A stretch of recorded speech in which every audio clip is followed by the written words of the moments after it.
Bagaimana saya memimpin keluarga saya lebih dekat dengan Tuhan?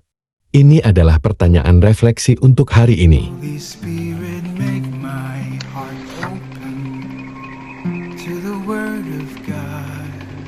Make my heart open to goodness. Make my heart open to the beauty of God every day. Amen.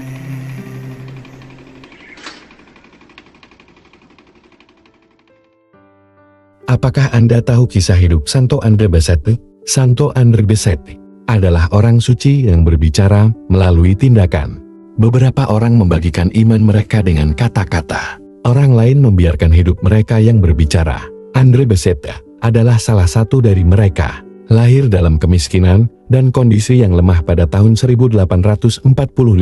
Kehilangan orang tuanya saat masih muda. Dia berjuang untuk mencari pekerjaan karena kesehatannya yang lemah. Ketika dia mencoba bergabung dengan Kongregasi Salib Suci di Montreal, bahkan mereka pun meragukannya.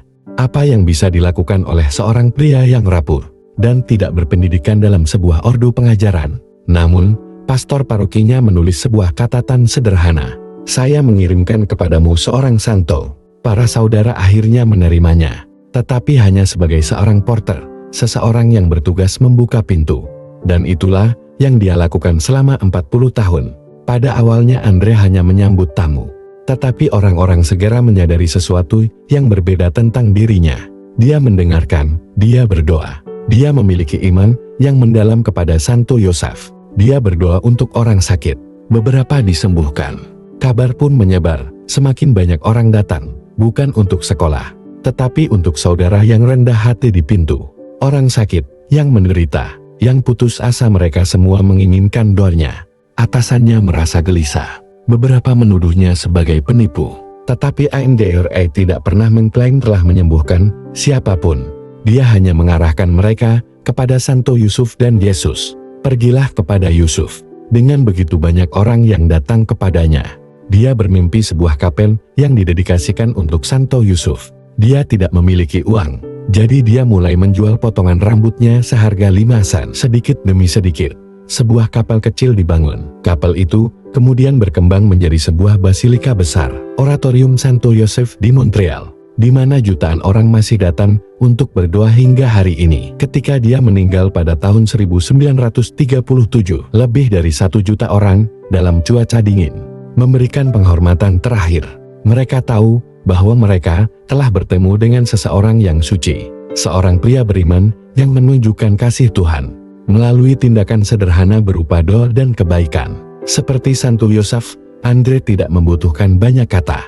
Hidupnya berbicara untuknya dan membawa orang lain kepada Yesus. Injil hari ini mengajak kita untuk memberi teladan dalam memimpin. Yesus memperingatkan kita terhadap kemunafikan dengan bertanya, bagaimana mungkin seorang buta dapat menuntun orang buta lainnya tanpa keduanya jatuh ke dalam lubang. Bagian ini mengingatkan kita bahwa dalam sebuah keluarga, kita harus lebih dahulu memeriksa diri kita sebelum menegur orang lain. Orang tua, misalnya, harus memimpin dengan memberi contoh sebelum mengharapkan mereka melakukan hal yang sama.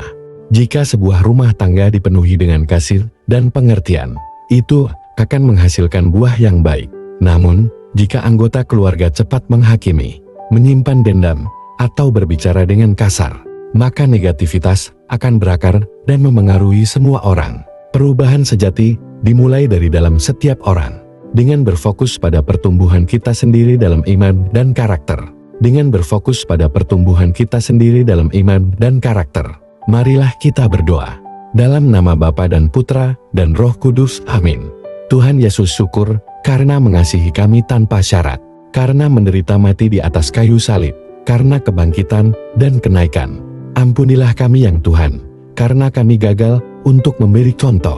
Berilah kami rahmat, agar kami sanggup untuk membawa keluarga kami, sehingga keluarga kami lebih dekat kepada Yesus. Tidak hanya melalui kata-kata tetapi juga melalui iman, kasih dan kebaikan. Berhembuslah dalam diriku, ya Roh Kudus, agar segala pikiranku kudus. Bertindaklah dalam diriku, ya Roh Kudus, agar pekerjaanku juga kudus. Pikatlah hatiku, ya Roh Kudus, agar aku mencintai hanya yang kudus. Kuatkanlah aku, ya Roh Kudus, agar aku memperjuangkan segala yang kudus. Amin. Dalam nama Bapa dan Putra dan Roh Kudus. Amin.